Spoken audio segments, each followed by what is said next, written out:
ಬಾಣಂತಿ ಸಾರು ಮಾಡುವ ವಿಧಾನ. ಬೇಕಾಗುವ ಸಾಮಗ್ರಿಗಳು: ತುಪ್ಪ, ಸಾಸಿವೆ, ಜೀರಿಗೆ, ಅರಿಶಿನ ಪುಡಿ, ಒಣಮೆಣಸಿನಕಾಯಿ, ಕರಿಬೇವು, ಇಂಗು, ಹುಣಸೆಹಣ್ಣಿನ ರಸ, 8 ರಿಂದ 10 ಬೆಳ್ಳುಳ್ಳಿ, ಬೆಲ್ಲ,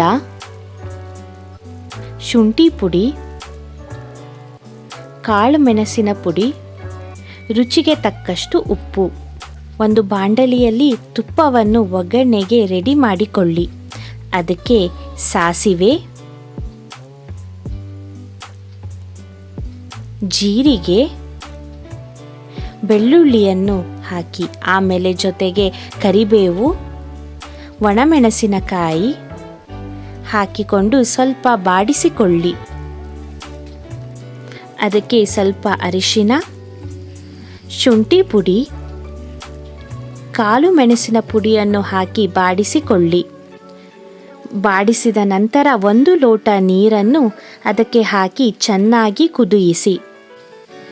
ಕುದಿಯುವ ನೀರಿಗೆ ಸ್ವಲ್ಪ ಹುಣಸೆಹಣ್ಣಿನ ರಸವನ್ನು ಹಾಕಬೇಕು.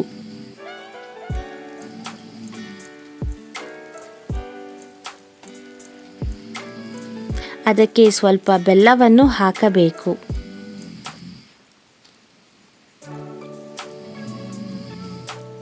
ರುಚಿಗೆ ತಕ್ಕಷ್ಟು ಉಪ್ಪನ್ನು ಹಾಕಿ ಚೆನ್ನಾಗಿ ಕುದಿಯಿಸಿ.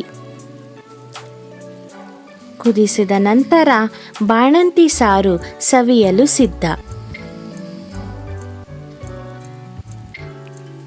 ನಿಮಗೆ ಈ ರೆಸಿಪಿ ಇಷ್ಟವಾದಲ್ಲಿ ಲೈಕ್ ಮಾಡಿ, ಶೇರ್ ಮಾಡಿ ಮತ್ತು ಸಬ್ಸ್ಕ್ರೈಬ್ ಮಾಡಿ.